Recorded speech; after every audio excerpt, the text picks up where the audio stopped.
पढ़ना है श्वसन। फोटोसिंथेसिस में क्या हो रहा था, आखिरी तक ग्लूकोज बन रहा था।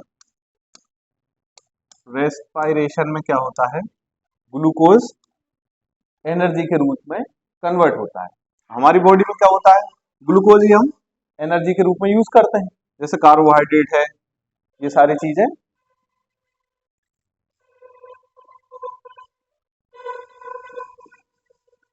ग्लूकोज जो है ना कन्वर्ट हो जाता है किसमें, एटीपी। ग्लूकोज कन्वर्ट होता है एटीपी में और फिर शरीर को एनर्जी देता है।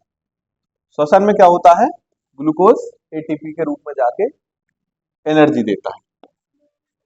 आए समझ में, इसकी डेफिनेशन लिख लो। श्वसन में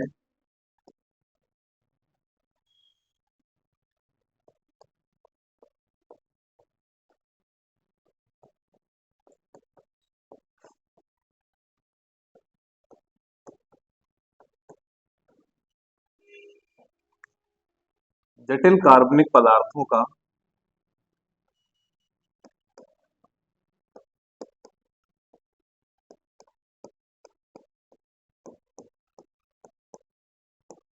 ऑक्सीकरण होता है। इसमें क्या होगा, जो कार्बनिक पदार्थ है, जो ग्लूकोज था, उसका क्या होगा, ऑक्सीकरण होगा और सरल कार्बनिक पदार्थ में टूट जाते हैं। सरल कार्बनिक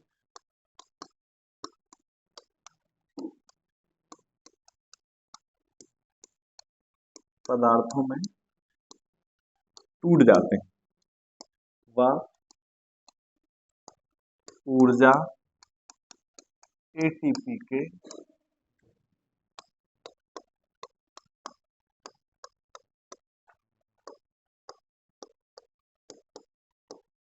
रूप में मुक्त होती है। ये है रेस्पिरेशन की एक डेफिनेशन समझाने के लिए, बहुत अथोराइज डेफिनेशन नहीं है, जैसी बनाई हुई डेफिनेशन है जिससे कि समझ में आ जाए। इसमें क्या होता है, जो जटिल कार्बनिक पदार्थ होते हैं, जटिल कार्बनिक पदार्थ जो होते हैं ना, वो सरल कार्बनिक पदार्थों में टूट जाते हैं और फिर क्या करते हैं, एटीपी के रूप में ऊर्जा मुक्त होती है। अब जो एटीपी के रूप में जो ऊर्जा मुक्त होगी, उसका यूज कहाँ होगा, शरीर की सारी क्रियाओं को चलाने के लिए उसका यूज होता है। अब कुछ फैक्ट लिख लो, जो इसके जरूरी फैक्ट एटीपी के बारे में लिख लेते हैं। एटीपी पता तो होता क्या है, एटीपी जो होता है ना, वो उसको बोलते हैं हम ऊर्जा की मुद्रा। ऊर्जा की मुद्रा, मुद्रा मतलब क्या होता है, जैसे पैसे चलते हैं उसको भी मुद्रा बोला जाता है, मतलब ऊर्जा की एक एनर्जी करेंसी है। आ रहा है समझ में, मुद्रा मतलब एटीपी जो है ना, कुल मिला के ऊर्जा ही, तो ऊर्जा की मुद्रा है।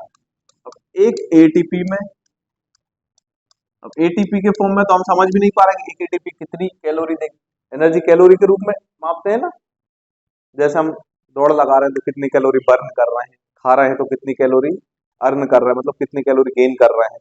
तो एक एटीपी में होती है 7.6 किलो कैलोरी। कितनी होती है, 7.6 किलो कैलोरी ऊर्जा। आए समझ में। अब एक और हेडिंग डाल, ये लिखनी है, एक और हेडिंग डाल के लिखो, इसमें हेडिंग अपन डाल देते हैं, श्वसन के क्रिया कारक। अब श्वसन में जो है ना, कौन कौन सी चीजें पचती है, तो सबसे पहले कौन सी चीज पचती है श्वसन में, कार्बोहाइड्रेट। ये चीज मैंने बताई थी ना पहले, सबसे पहले क्या पचता है, कार्बोहाइड्रेट, उसके बाद वसा और सबसे आखिरी में प्रोटीन का पाचन होता है। अब सबसे पहले क्या पचता है, कार्बोहाइड्रेट पचता है। कार्बोहाइड्रेट जो है ना, इसको लिख लो सर्वप्रथम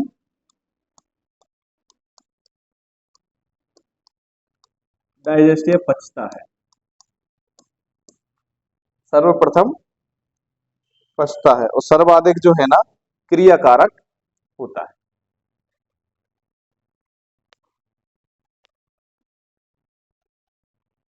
इसमें एक और चीज लिख लो, कार्बोहाइड्रेट का जब एक अणु बचता है ना तो 4.4 कैलोरी 4.4 कैलोरी ऊर्जा मिलती है। कार्बोहाइड्रेट का एक अणु बचेगा तो 4.4 कैलोरी ऊर्जा मिलती है। बसा के बारे में देखो, बसा जो है ना, यह जो है ना ऊर्जा का संग्रहित रूप होता है। ऊर्जा जो है ना संग्रहित होती है बसा के रूप में, ऊर्जा संग्रहित होती है।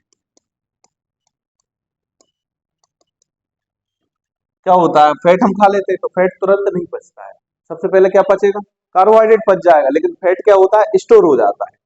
फैट क्या होता है, स्टोर हो जाएगा, फिर इंसान मोटा हो जाता है। वो फैट स्टोर होते जा रहा है, पच ही नहीं रहा है, फिर जब ज्यादा मोटे होगा फिर क्या करते हैं हम, एक्स्ट्रा जॉगिंग वगैरह करेंगे, एक्सरसाइज करेंगे, जिससे क्या होगी, वो जमी हुई कैलोरी जो पूरा जम चुका है वो धीरे धीरे खर्च होगा। लेकिन बसा से एनर्जी बहुत मिलती है, बसा से एनर्जी इन दोनों से ज्यादा मिलती है। तो बसा में लिख लो एनर्जी कितनी मिलती है, 1 ग्राम बसा से लगभग 9.8 किलो कैलोरी, 9.8। अब प्रोटीन का जो पाचन होता है, प्रोटीन का पाचन जो है ना अन्य कार्यों में होता है, प्रोटीन का उपयोग पाचन नहीं होता, प्रोटीन का यूज किस में होता है, अन्य कार्यों में होता है, जैसे मसल्स वगैरह बनाना, इन सब में होता है। तो प्रोटीन कितनी एनर्जी देता है, प्रोटीन देता है 1 ग्राम प्रोटीन लगभग 4.8। ये तीनों चीजें इंपोर्टेंट है, ये कभी कभी पूछ लिया जाता है एग्जाम में, डायरेक्ट ही पूछ लिया जाता है कि 1 ग्राम कार्बोहाइड्रेट से कितनी एनर्जी मिलती है, तो 4.4, यहाँ पे 9.8 और यहाँ पे 4.8।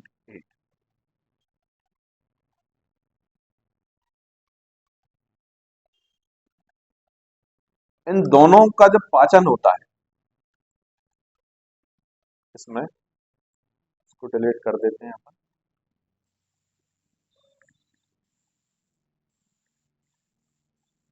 इन दोनों का जो पाचन होता है, कार्बोहाइड्रेट और वसा का जो श्वसन के द्वारा ही पाचन होता है, उसको हम क्या बोलते हैं, प्लावी श्वसन, प्लावी श्वसन क्या बोलते हैं, प्लावी श्वसन बोलते हैं। और जब प्रोटीन का होता है, प्रोटीन का जो श्वसन होता है ना, मतलब कार्बोहाइड्रेट का श्वसन होगा तो प्लावी श्वसन, प्रोटीन जब श्वसन में यूज होता है उसको बोलते हैं जीव द्रव्य श्वसन, जीव द्रव्य श्वसन, या फिर प्रोटोप्लाज्मिक भी बोलते हैं।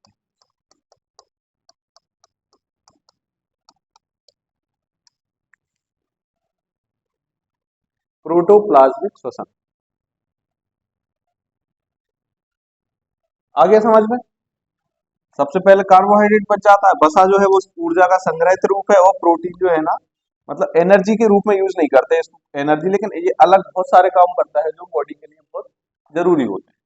आगे ये समझ में इसका, इन दोनों को क्या बोलते हैं, प्लावी श्वसन बोलते हैं, फ्लोटिंग, इंग्लिश में क्या बोलते थे इसको, फ्लोटिंग, फ्लोटिंग रेस्पिरेशन, इंग्लिश में भी लिखा दूं क्या,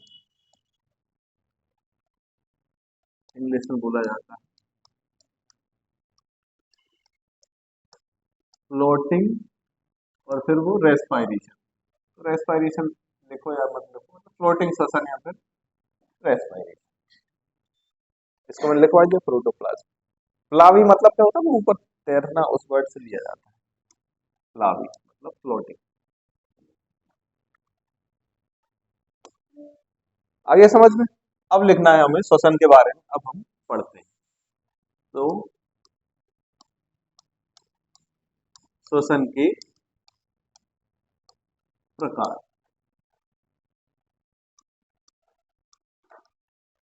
श्वसन के प्रकार, श्वसन कितने टाइप का होता है, 2 टाइप का होता है, एक तो होगा वायवीय श्वसन, एक होगा अवायवीय श्वसन। मतलब वायवीय श्वसन में क्या होता है, वायवीय मतलब वायु मतलब ऑक्सीजन। अब वायवीय मतलब ऐसा नहीं होगा कि बिना कुछ के हो जाए, उसमें भी गैस तो कुछ ना कुछ चाहिए ही पड़ेगा।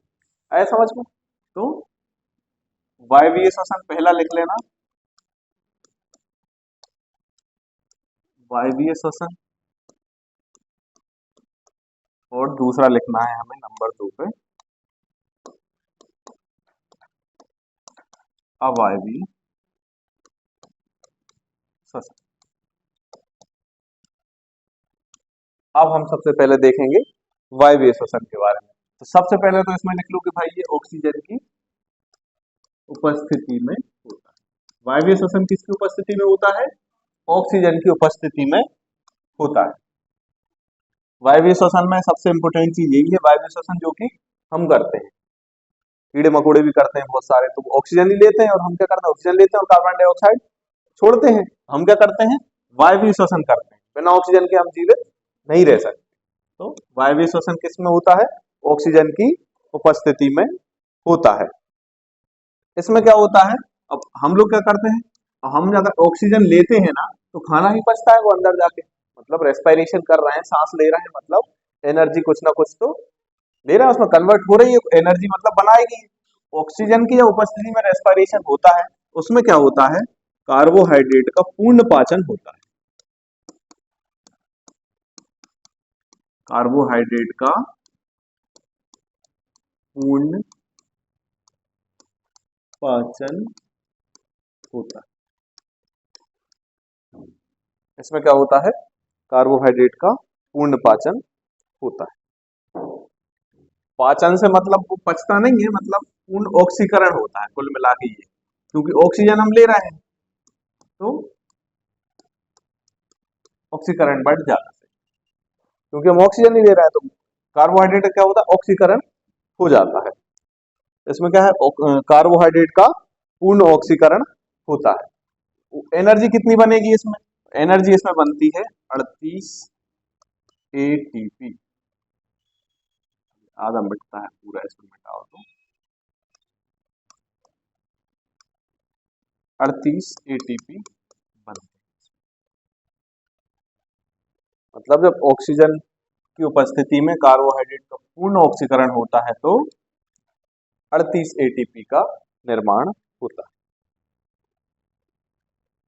आए समझ में? इसमें क्या होता है? ऑक्सीजन की उपस्थिति में होता है और कार्बोहाइड्रेट का पूर्ण ऑक्सीकरण होता है और 38 एटीपी बनते हैं। अब इसका फॉर्मूला लिखना हो तो इसका केमिकल फॉर्मूला अपन लिख लेते हैं। ग्लूकोज का फॉर्मूला क्या होता है? C6H12O6। फिर इसमें क्या आ जाएगा? ऑक्सीजन हम लेंगे, क्या लेंगे? CO2 नहीं, O2। ऑक्सीजन हम लेंगे। फिर यहां से ऑक्सीजन लेके हम क्या छोड़ते हैं? कार्बन डाइऑक्साइड छोड़ते हैं। कार्बन डाइऑक्साइड के साथ क्या छोड़ते हैं? जल भी बाहर निकलता है। जब हम सांस लेते हैं ना, तो मुंह से अभी ठंड में देखो ना भाप निकलती है, तो भाप क्या होता है? पानी ही होता है। हमने ऑक्सीजन अंदर ली, बाहर छोड़ी। पौधे भी करते हैं रेस्पिरेशन, वो भी क्या करते हैं? जल को बाहर निकाल देते हैं। इसमें क्या आ जाएगा? 6H2O आएगा। 6H2 और 6CO2 प्लस 38 एटीपी। अब हमने देखा ये कौन सा है? वायवीय श्वसन, मतलब ऑक्सीजन की उपस्थिति में हो रहा है। ये पहले आया कि कार्बोहाइड्रेट, कार्बोहाइड्रेट ऑक्सीजन से मिला, कार्बोहाइड्रेट किससे मिला? ऑक्सीजन से मिला, और ये कार्बोहाइड्रेट ऑक्सीजन से मिला और कार्बन डाइऑक्साइड निकल गई और साथ में जल और 38 एटीपी ऊर्जा बन गई। ऑक्सीकरण हो गया तो 38 एटीपी ऊर्जा बन गई। तो ये हमारा क्या है? वायवीय श्वसन। ये क्या है? वायवीय श्वसन। अब इसमें यही पूछा जाता है, वायवीय श्वसन किसकी उपस्थिति में होता है? तो भाई ऑक्सीजन की उपस्थिति में होता है। दूसरा इंपोर्टेंट, कार्बोहाइड्रेट का पूर्ण ऑक्सीकरण होता है और 38 एटीपी बनते हैं। आ गया समझ में? 38 एटीपी बनते हैं। लेकिन इसमें भी एक फैक्ट है, या तो 38 आता है या फिर 36 एटीपी भी आता है। अगर ये दोनों में से 38 और 36 अगर आ जाए आपको साथ में, तो हमें 36 लगाना है, और अगर 36 नहीं मिलता है तो हमें 38 लगाना है। वो क्यों लगाना है वो मैं आगे बताऊंगा। इसमें क्या होता है, बनते तो 38 है लेकिन 2 एटीपी बीच में ही खर्च हो जाते हैं।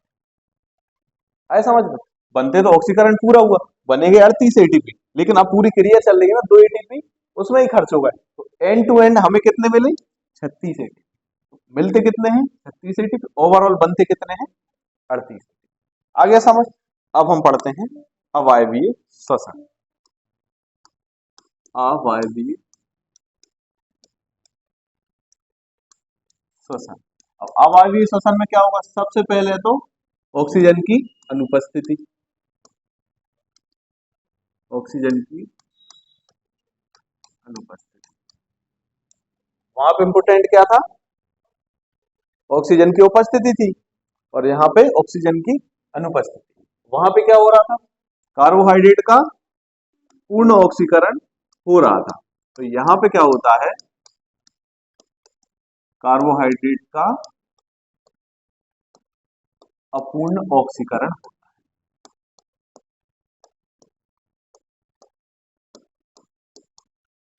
क्या होता है? अपूर्ण ऑक्सीकरण होता है। एटीपी कितने बनते हैं? तो इसमें मात्र 2 एटीपी बनते हैं। वहां पे कितने बन रहे थे? 38 बन रहे थे, एंड टू एंड 36 बज रहे थे, लेकिन इसमें मात्र 2 एटीपी।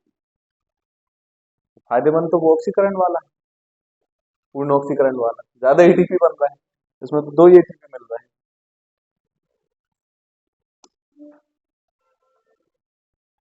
हम्म? 3 पॉइंट है इसमें। ऑक्सीजन की अनुपस्थिति में होता है, दूसरा कार्बोहाइड्रेट का अपूर्ण ऑक्सीकरण होता है, तीसरा 2 एटीपी बनते हैं। इसका फॉर्मूला लिख लो। सबसे पहले तो ग्लूकोज का ही होगा, C6H12O6। फिर इसके बाद, अब यहाँ ऑक्सीजन तो है ही नहीं, ऑक्सीजन है ही नहीं यहाँ पे, तो ऑक्सीजन तो जोड़ोगे नहीं, वहां पे तो हम ऑक्सीजन जोड़ दे रहे थे, तो ऑक्सीजन नहीं है तो है नहीं, तो कोई दिक्कत नहीं, अनुपस्थिति में ही होना है। तो इसमें बनेगा C2H5OH। C2H5OH ये क्या होता है पता है? ये एल्कोहल होता है। तो जब कार्बोहाइड्रेट का अपूर्ण ऑक्सीकरण होता है ना, तो क्या बन जाता है? एल्कोहल बन जाता है। 2CO2 निकलेगी, और यहाँ पे 2 एटीपी लिख लेना बस, 2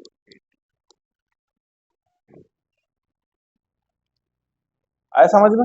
अपूर्ण ऑक्सीकरण में क्या होता है? एल्कोहल बन जाता है।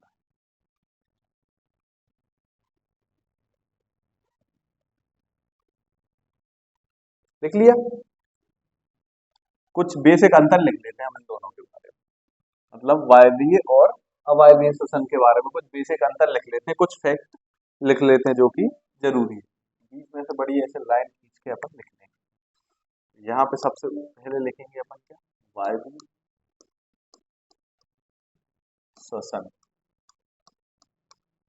और दूसरा अवायवीय श्वसन। सबसे पहला वायवीय श्वसन में सबसे पहले अपन ने कौन सी चीज पढ़ी थी? ऑक्सीजन की उपस्थिति। पूर्ण ऑक्सीकरण तो तब होगा जब ऑक्सीजन उपस्थित होगा, ऑक्सीजन उपस्थित होता है, यहाँ पे ऑक्सीजन अनुपस्थित होता है। हो गया पहला पॉइंट। यहाँ पे ऑक्सीजन उपस्थित होता है, यहाँ पे ऑक्सीजन अनुपस्थित होता है। यहाँ क्या होता है? कार्बनिक पदार्थों का पूर्ण ऑक्सीकरण। यहाँ पे क्या हो रहा था? पूर्ण ऑक्सीकरण हो रहा था। यहाँ पे क्या होता है? मैं शॉर्ट में लिखते जा रहा हूँ, तुम चाहो तो पूरा लिख लेना, चाहो तो शॉर्ट में लिख लेना। अपूर्ण ऑक्सीकरण, अपूर्ण ऑक्सीकरण होता है।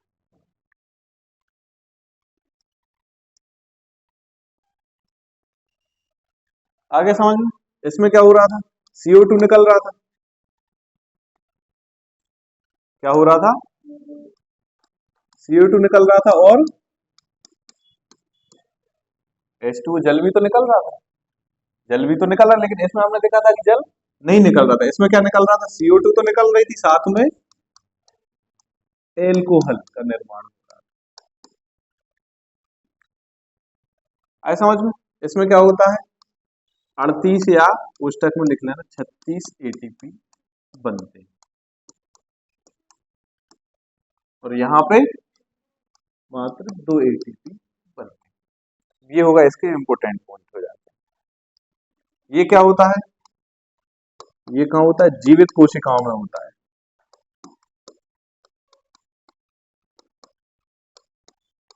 जीवित कोशिकाओं में होता है, कहाँ होता है, जीवित कोशिकाओं में होता है।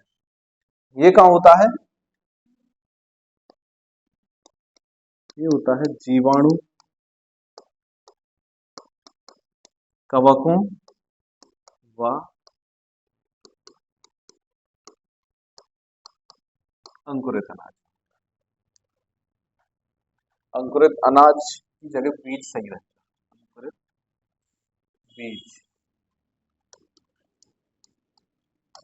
अंकुरित बीज में होता है। आगे समझ में? इसमें एक और पॉइंट लिख लो, ये थोड़ा सा इम्पोर्टेंट पॉइंट भी है।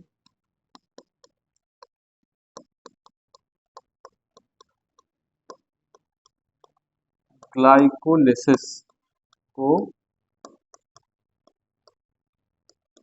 छोड़कर, ग्लाइकोलिसिस को छोड़कर इस श्वसन की सभी क्रियाएं, इस श्वसन की सभी क्रियाएं कहाँ होती हैं, माइटोकॉन्ड्रिया में होती हैं।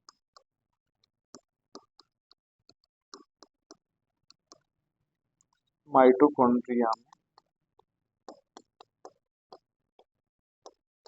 होती।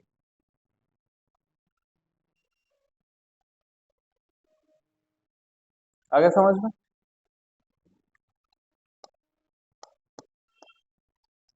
इसकी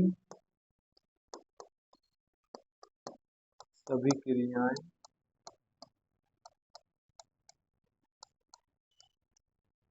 कोशिका द्रव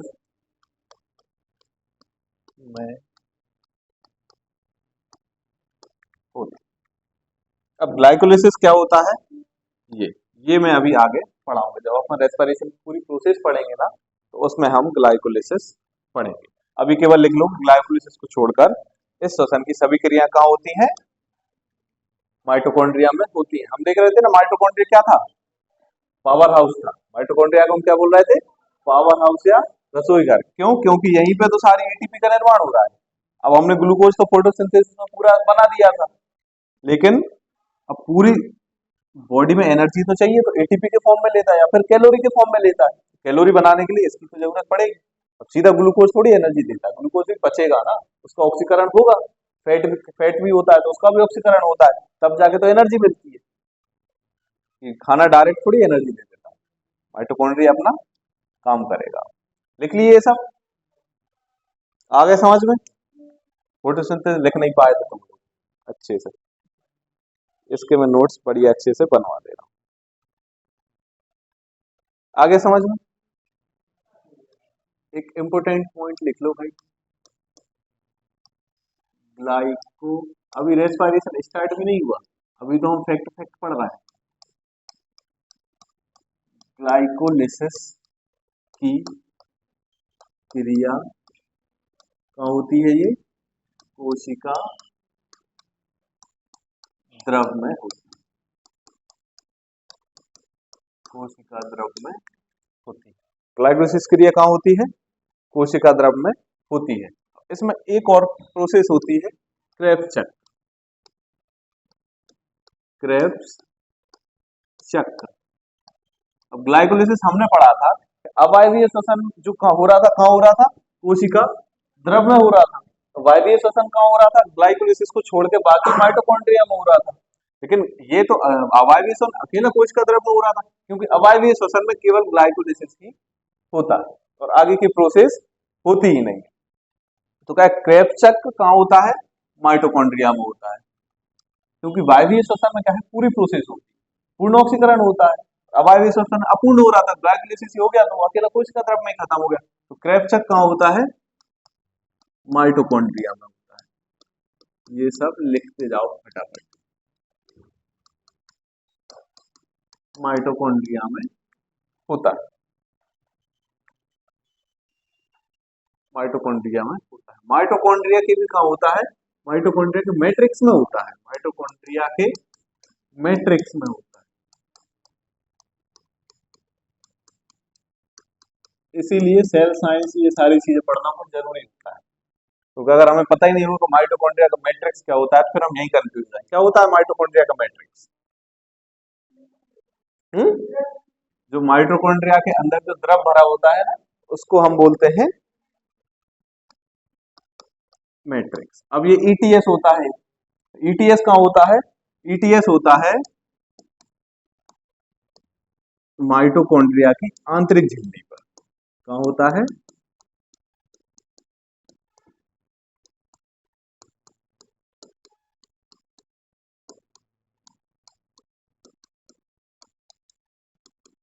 माइटोकॉन्ड्रिया की आंतरिक झिल्ली में संपन्न होता है।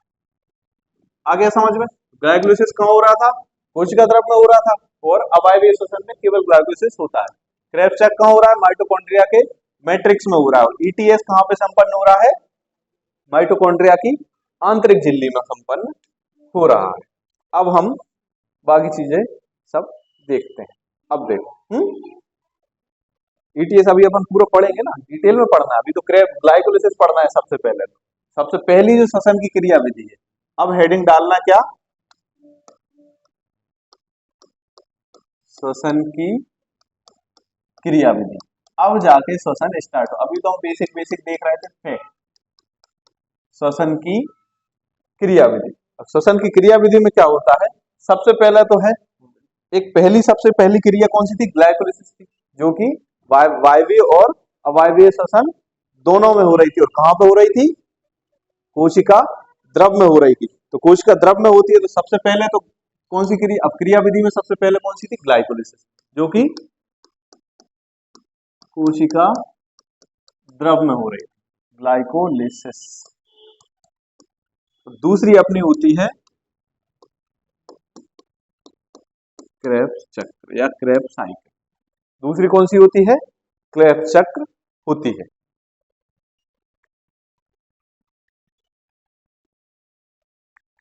हो गई। अब हेडिंग डाल लेना अपनी ग्लाइकोलिसिस। अब अपन सबसे पहले पढ़ेंगे कौन सी? ग्लाइकोलिसिस पढ़ेंगे। तो भाई ग्लाइकोलिसिस की सबसे पहले खोज किसने की? तो कुछ साइंटिस्ट आए थे, उनके नाम लिख लो। सबसे पहले साइंटिस्ट थे एमडन। कौन थे? एमडन। दूसरे मेयरहाफ और तीसरे परनस। तीन साइंटिस्ट। तो खोज किसने की थी? इन तीनों ने खोज की थी। किस किसने की थी? एमडन, मेयरहाफ और परनस ने क्या किया था? ग्लाइकोलिसिस को एक और बोलते हैं अपन ईएमपी पाथवे। ईएमपी पाथवे भी इसको बोला जाता है। आ गया समझ में? इसमें क्या होता है? खोज किसने की थी? एमडन, मेयरहाफ और परनस में। परनस ने इन तीनों ने खोज की थी। अब इसमें होता क्या है, अब इसमें देखते हैं। शुरुआत तो किससे होगी? ग्लूकोज से ही होगी, क्योंकि हम ग्लूकोज का ही ऑक्सीजन कर रहे हैं, ऑक्सीकरण कर रहे हैं। तो सबसे पहले आएगा ग्लूकोज। पूरा बहुत लंबी प्रक्रिया है। तो मैं ऐसे क्या करता हूँ, जो इम्पोर्टेंट चीजें है ना, उसका एक चार्ट मैं यहाँ पे बना देता हूँ। तो सबसे ऊपर आएगा अपना क्या? ग्लूकोज।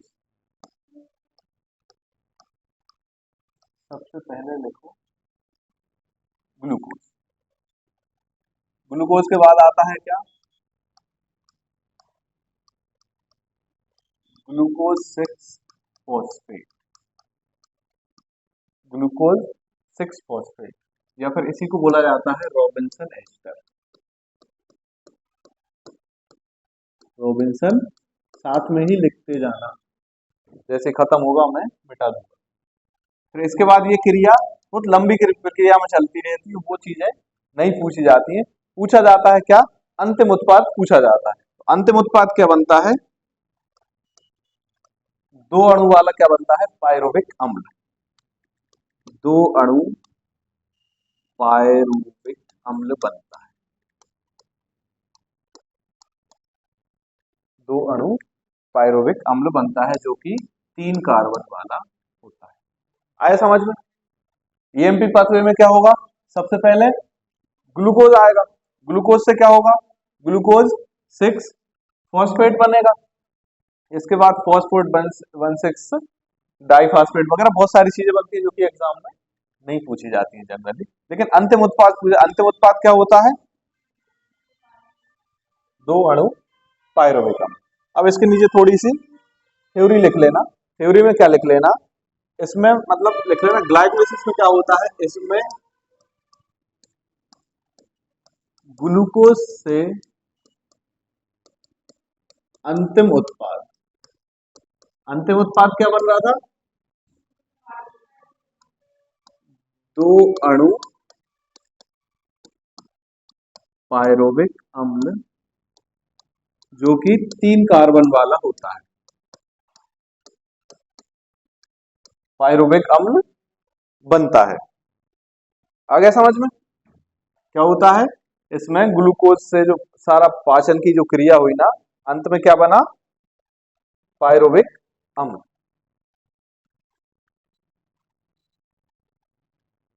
कुछ इसके भी फैक्ट लिख लो, इसके बाद लिख लो। तो ग्लाइकोलाइसिस में क्या होता है, 4 एटीपी बनते हैं। ग्लाइकोलाइसिस की जो क्रिया होती है उसमें क्या होते हैं, 4 एटीपी बनते हैं। इसी क्रिया में 2 एटीपी खर्च हो जाते हैं। इसी की जो क्रिया हो रही थी ना, तो बने तो 4 थे, हम लिख रहे थे ना 38 और 36। तो 38 क्यों बन रहे थे, क्योंकि इसमें बनते हैं 4 एटीपी बनते हैं और 2 एटीपी खर्च हो जाते हैं, खर्च हो जाते हैं। तो अंत में हमें कितने मिले, अतः 2 शुद्ध एटीपी, मतलब कुल मिला के जो नेट प्रॉफिट हुआ ना, वो 2 एटीपी बचते हैं। तो बन तो ऐसा ओवरऑल पूरे मिला के 38 बन रहे थे, लेकिन हमारे पास बने बचे कितने, इसमें तो 2 बच रहे हैं, मतलब कुल मिला के 36 ही बचते हैं। आ गया समझ में। कितने एटीपी बच रहे हैं हमारे पास, बनते 4 हैं और बचते 2 हैं। अब एक और चीज लिखो इसमें, ग्लाइकोलाइसिस में क्या होता है, दो NADH2 बनते हैं, दो NADH2 बनते हैं। क्या बनते हैं, दो NADH2 बनते हैं। और एक NADH2 बराबर होता है, यहां पे लिख लो, एक NADH2 बराबर होता है 3 ATP। ये भी एनर्जी की एक इकाई है NADH2। कल अगर आए होती ना फोटोसिंथेसिस पढ़ते तो चीजें समझ में आती। वीडियो देखना अच्छे से।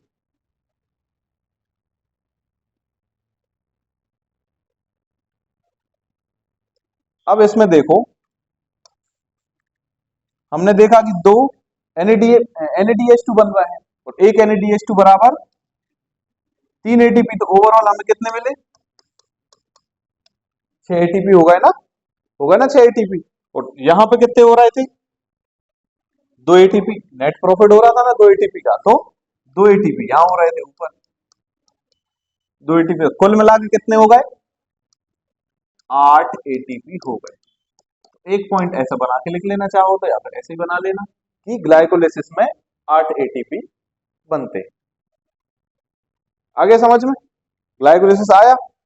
ग्लाइकोलाइसिस में जो अंतिम उत्पाद था ना,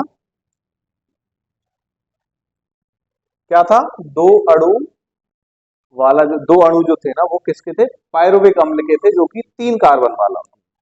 अब क्या होगा, अब पायरुविक अम्ल बचा, अब पायरुविक अम्ल का भी ऑक्सीकरण करेंगे अपन।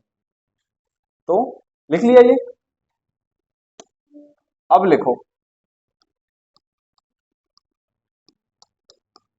हेडिंग डाल लेना, पायरोविक अम्ल का ऑक्सीकरण।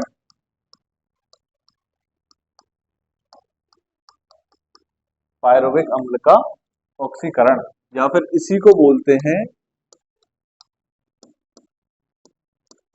Oxidative D carboxylation.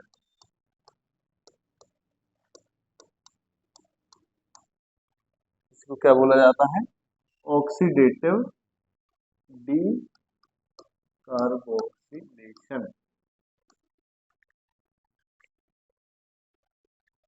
आया समझ में? अब जो पायरुविक अम्ल था ना, उसका भी ऑक्सीकरण होगा। उसमें क्या होता है, ये यहाँ पे लिख ले रहा हूं मैं सीधा सीधा, उसमें कुछ ज्यादा हिंदी लिखना नहीं है। तो दो अणु क्या था हमारे पास, पायरुविक अम्ल था। अब ये किस में चेंज होगा, दो अणु एसिटाइल को एंजाइम ए, ये वर्ड याद करते जाना। दो अणु एसिटाइल को एंजाइम ए, आया समझ में?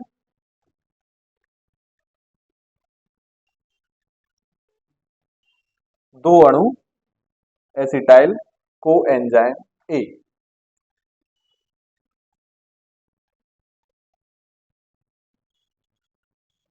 आगे समझ में? इसी क्रिया में क्या होता है, CO2 बाहर निकल जाती है और दो एन, कलर गया, आ गया, दो NaDH2 बनते हैं, अर्थात 3 ATP। तीन नहीं, 3 दूनी 6। आगे समझ, जब इसका ऑक्सीकरण होगा ना तो कार्बन डाइऑक्साइड बाहर निकल गई और अंत में हमें क्या मिली, 6 ATP मिली। दो NaDH2 मतलब 6 ATP हमें मिल गए। आगे समझ में? तो दो अणु पायरुविक अम्ल का जब ऑक्सीकरण होगा ना, तो उससे हमें दो अणु क्या मिलेंगे, acetyl co enzyme A. Acetyl co enzyme A. अब अपन ने तो दो टाइप से पढ़ा था। हमने पहले क्या देख रहे थे हम, वाइब्रेशन, सबसे पहले ग्लाइकोलाइसिस, दूसरा हमने हेडिंग डाली थी क्रेब्स चक्र। अब ये बीच में कहां से आ गया, ये तो हमने हेडिंग डाली नहीं थी। ये क्या है, ये ग्लाइकोलाइसिस और क्रेब्स चक्र को जोड़ने की एक योजक कड़ी है। ये क्या करती है, पायरुविक अम्ल का ऑक्सीकरण क्या होता है, वहां से हमें पायरुविक अम्ल मिल गया। अब पायरुविक अम्ल डायरेक्ट क्रेब्स चक्र में नहीं जा सकता, तो उसको क्या करते हैं, चेंज करते हैं एसिटाइल को एंजाइम ए में। अब एसिटाइल को एंजाइम में क्या होगा, क्रेब्स चक्र में जाएगा। डायरेक्ट पायरुविक अम्ल वहां नहीं जा सकता, इसलिए हमने क्या किया, पहले इसका ऑक्सीकरण कर दिया और 6 ATP बना लिए। अब अगली हेडिंग डालो, क्रेब्स चक्र। समझ में आ रहा है ना पूरा? पहला था ग्लाइकोलाइसिस, ग्लाइकोलाइसिस खत्म हुआ, दो अणु पायरुविक अम्ल मिला और फिर इसका भी हमने ऑक्सीकरण किया। ऑक्सीकरण करने के बाद क्या हुआ, एसिटाइल को एंजाइम में मिला। एसिटाइल को एंजाइम में क्या करेगा, क्रेब्स चक्र में जाएगा। अब यहां पे देखो, अब हेडिंग डालो, क्रेब्स चक्र। क्रेब्स चक्र को ही क्या बोलते हैं, ट्राई कार्बोक्सिलिक एसिड चक्र।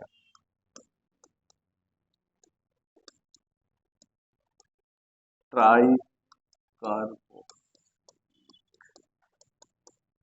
एसिड, इसके बहुत सारे नाम हैं।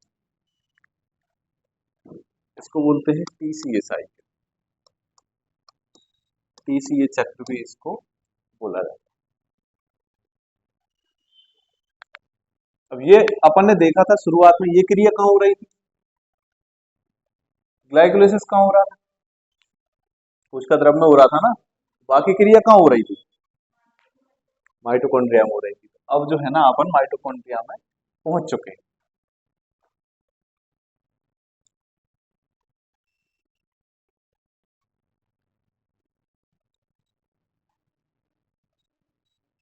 आगे समझ में, ये इसकी हेडिंग लिखी है। अब इसमें क्या होता है, अब क्रेब्स चक्र को चलाने के लिए जो भी एंजाइम चाहिए, अब ये चक्र को चलाना है हमें तो बहुत सारे एंजाइम चाहिए, जैसे हम कल में पढ़ रहे थे फोटोसिंथेसिस में रूबिस को एंजाइम चाहिए था, पेप्टेज एंजाइम चाहिए था, पढ़े थे, तो इसमें भी एंजाइम चाहिए। वो एंजाइम कहाँ होते हैं, माइटोकॉन्ड्रिया में उपस्थित होते हैं। तो ये क्रिया कहाँ होती है, पूरी माइटोकॉन्ड्रिया में होती है। अब देखो, अब हमारे पास क्या था, अंत में क्या बचा था, लास्ट में हमारे पास क्या बच रहा था, एसिटाइल कोएंजाइम ए, यही बचा था ना,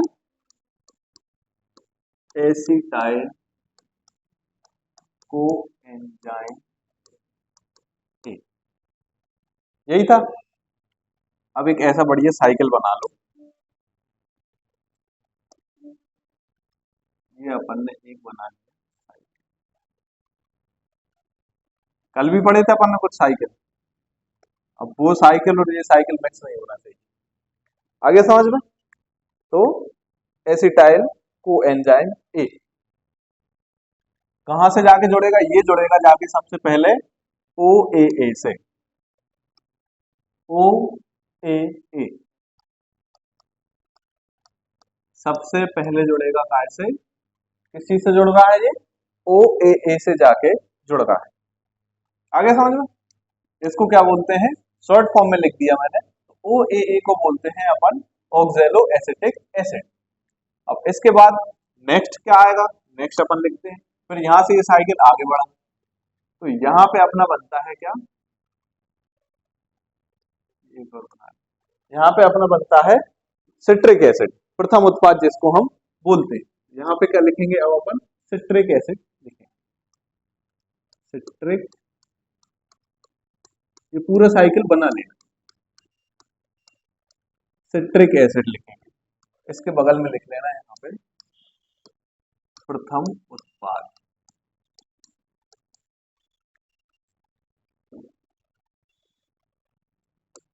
प्रथम उत्पाद बन गया हमारा। इसके बाद बनता है सिस एक्रोनेटेड एसिड, सिस, ये चीजें वैसे पूछी नहीं जाती, लिख लो, लेकिन सबसे पहला पूछा जाता है, ये इंपॉर्टेंट, सिट्रिक एसिड जो है ना अपना प्रथम उत्पाद है, तो ये इंपोर्टेंट है। इसके अलावा बनते तो बहुत सारी चीजें, सिस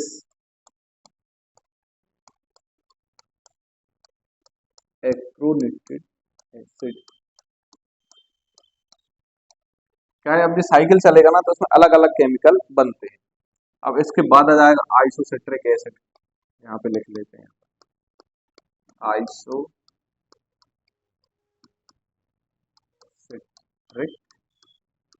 एसिड, आइसोसिट्रिक एसिड बन गया। फिर आता है क्या, ऑक्सैलो सक्सेनिक एसिड, बहुत सारे एसिड बनते हैं इसके रास्ते में,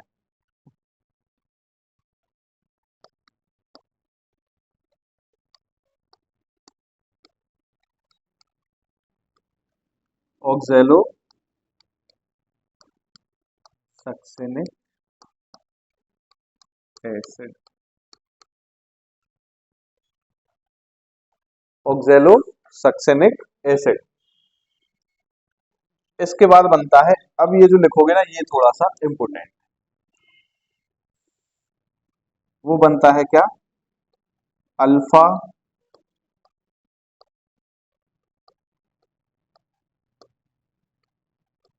ग्लूटारिक एसिड। तो ये जो बनता है ना, ये चीज इंपोर्टेंट, क्या बनता है, alpha glutaric, alpha keto glutaric acid है यार,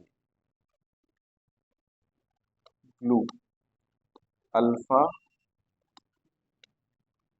कीटो, कई बार एग्जाम में ऐसा पूछ लेते हैं कि अल्फा कीटो ग्लूटारिक एसिड कहाँ पे बनता है, तो ये कहाँ बनता है, कहाँ पे बनेगा ये, क्रेब्स चक्र में बनता है, क्रेब्स चक्र है ना ये पूरा, ये हेडिंग वो मिट गई है, ये क्या है, क्रेब्स चक्र है। तो ये क्या है, अल्फा कीटो ग्लूटारिक एसिड। इसके बाद बनता है सक्सिनिल को एंजाइम ए, लिख रहा है पूरा नहीं बना रहा है,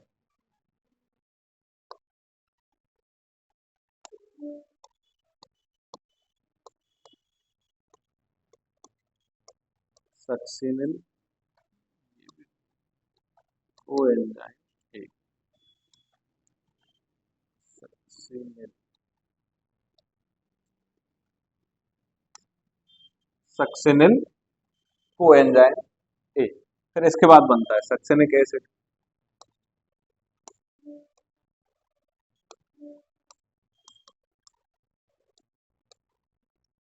और पास में लिखना भी बहुत सारे केमिकल लिखना।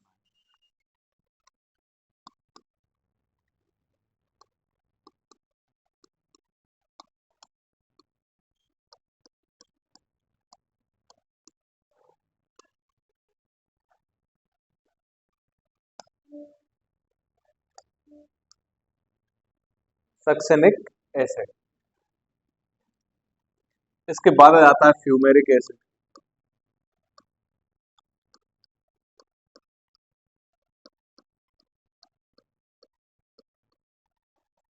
Fumaric acid. फिर इसके बाद अब ये इंपोर्टेंट चीज आ गई एक और। अब क्या बनेगा, यहां पे बनेगा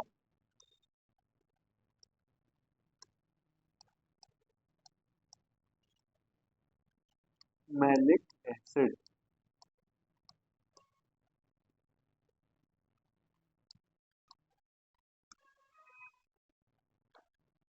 क्या बन गया, मैलिक एसिड यहां पे बन गया। मैलिक एसिड जो है ना, ये है क्या, मैं लिख दे रहा हूं मैं, ये है अपना अंतिम उत्पाद। अंतिम उत्पाद। प्रथम उत्पाद क्या था, सिट्रिक एसिड। अंतिम उत्पाद मैलिक एसिड। क्रेब्स चक्र में प्रवेश कौन कर रहा था, एसिटाइल कोएंजाइम ए। क्रेब्स चक्र में जाता है, प्रथम उत्पाद बनाता है सिट्रिक एसिड, फिर ये सिस एक्रोनिटेड एसिड, और बहुत सारे एसिड बनते हैं। ये एक बार पूछा गया है तो मैंने यहाँ पे स्टार कर दिया। अल्फा कीटो ग्लूटारिक एसिड कहाँ बनता है, तो क्रेब्स साइकिल में बनता है। आगे समझ में। अब क्रेब्स साइकिल के बारे में हमें कुछ चीजें लिखना है। क्रेब्स साइकिल क्या करता है, इसके बारे में लिखना क्या है, सबसे पहले किससे जुड़ता है, ओए से जुड़ता है। ओए का फुल फॉर्म क्या होता है, ये क्यों हो रहा है,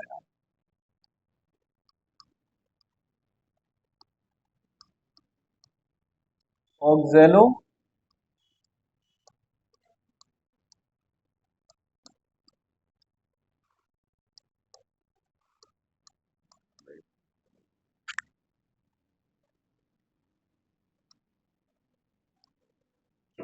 ऑक्जेलो एसिटिक एसिड बनता है। आगे समझ में। अब इसमें क्या होता है, कुल मिला के इसमें बनते हैं कितने एटीपी, तो 24। कितने एटीपी बनते हैं, 24, मतलब 24 एटीपी बनते हैं। हो गया ये, 24 एटीपी कुल मिला के बनते हैं। अगर एक साइकिल कंप्लीट होता है तो कितने बनते हैं, 12 बनते हैं। एक साइकिल में कितने बनते हैं, इसमें 12 बनते हैं। तो 12 गुणे 2 बराबर, यहाँ पे लिख देते हैं अपन 24, लिखा भी नहीं रहा है, तो 24 एटीपी बनते हैं। आगे समझ में। अब देखो हमने कहां कहां पे सारे एटीपी जोड़े थे। ग्लाइकोलाइसिस में कितने बन रहे थे हमारे पास, ग्लाइकोलाइसिस में कितने बन रहे थे, 36 कहां बन रहे थे, 36 तो पूरे मिला के ही बनते हैं। 4 बन रहे थे, 2 बन रहे थे, NADH2 भी तो था, 2 NADH2 भी तो बने थे। 6 और 2 मिला के कितने हो रहे थे, 8 हो रहे थे ना, 36, 38। और फिर एक और हुआ था, पायरोविक अम्ल का हमने ऑक्सीकरण किया था, उसमें कितने बने थे, 6। और यहाँ कितने बने हैं, सब में जोड़ो कितने हो गए, तो ग्लूकोज के पूर्ण ऑक्सीकरण में कितने एटीपी बनते हैं? 38 एटीपी बनते हैं। आगे समझ में? कंप्लीट बना लिया इसको? एक बार और समझाओ इसको। देखो सबसे पहले जो है ना, एसिटाइल को एंजाइम में आता है और ऑक्सैलो एसिटिक एसिड से जुड़ता है। इसमें प्रथम उत्पाद जो बनता है वो सबसे इंपोर्टेंट है, क्या बनता है? सिट्रिक एसिड बनता है। तो एक और पहले पूछा गया है कि अल्फा कीटोग्लूटारिक एसिड कहाँ बनता है? तो क्रेब्स साइकिल में बनता है। और ये सारी क्रिया कहाँ होती है? तो माइटोकॉन्ड्रिया में होती है। तो इसमें अंतिम उत्पाद क्या बनता है? तो मैलिक एसिड अंतिम उत्पाद बनता है। और ये साइकिल चलता है तो एक साइकिल में 12 एटीपी बनते हैं, तो ये 2 बार घूमता है तो कुल मिला के 24 एटीपी हमें मिल जाते हैं। क्योंकि यहाँ पे क्या था, 2 अणु थे ना, एसिटिक एसिड के कितने थे? ये एसिटाइल को एंजाइम के कितने अणु थे हमारे पास? 2 अणु थे। 2 अणु थे तो हम इसको 2 बार घुमा देंगे, तो कितने एटीपी बना लेंगे हम? 24 एटीपी। तो ओवरऑल कितने बन गए? 38 एटीपी बन चुके। आगे समझ में? अब देखो अगला अपना क्या जाता है। अब वो तुम पूछ रही थी ना ईटीएस क्या होता है, अब हम पढ़ेंगे क्या? ईटीएस। ईटीएस, अब हेडिंग डाल लो ईटीएस।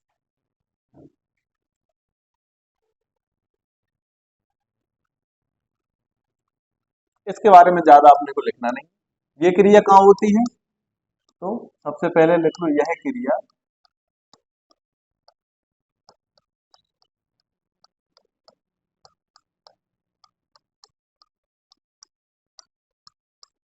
माइटोकॉन्ड्रिया में होती है। तो माइटोकॉन्ड्रिया की भी आंतरिक झिल्ली में होती है। आंतरिक झिल्ली क्या बोला जाता है? क्रिस्टी। जब हम माइटोकॉन्ड्रिया पढ़ रहे थे तो माइटोकॉन्ड्रिया ऐसा होता है और उसकी आंतरिक झिल्ली इस टाइप से होती है, मतलब उंगली नुमा ऐसे उभार होते हैं, तो उसको क्या बोला जाता है? क्रिस्टी बोला जाता है। वहीं पे जो ईटीएस की क्रिया होती है। आगे समझ में?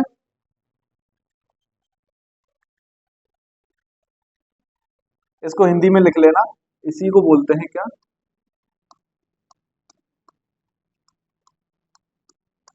इलेक्ट्रॉन परिवहन पथ। इलेक्ट्रॉन परिवहन पथ, ईटीएस को ही क्या बोला जाता है? इलेक्ट्रॉन परिवहन पथ।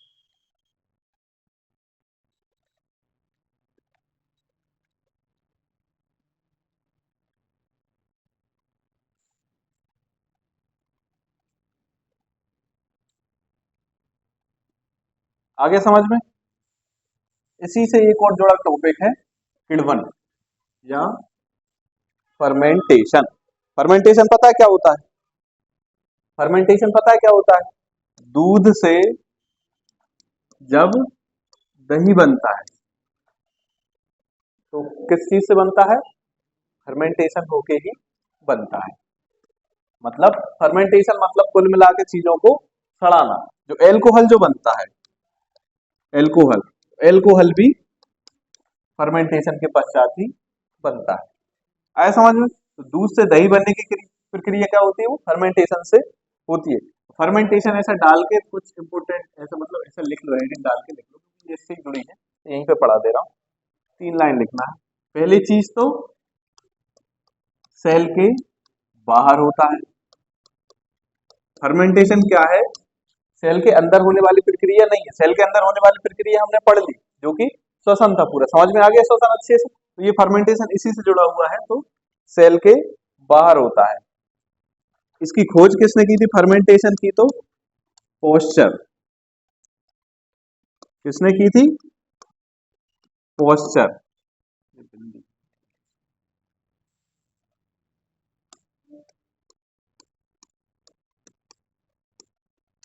किसने की थी? पोस्चर एक साइंटिस्ट थे, उनने की थी। और ये किसके द्वारा होता है? तो ये बैक्टीरिया फंजाई द्वारा होता है। जैसे दूध से दही बनता है तो किसके द्वारा बनता है? Lactobacillus lactis. लैक्टोबैसिलस लैक्टिस के द्वारा दूध से दही बनता है।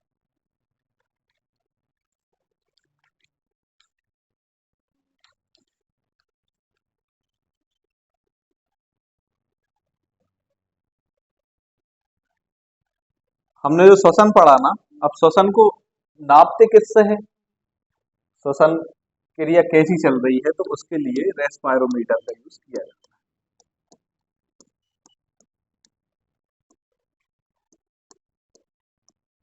श्वसन को मापने के लिए किसका यूज किया जाता है, रेस्पायरोमीटर का यूज किया जाता है। सर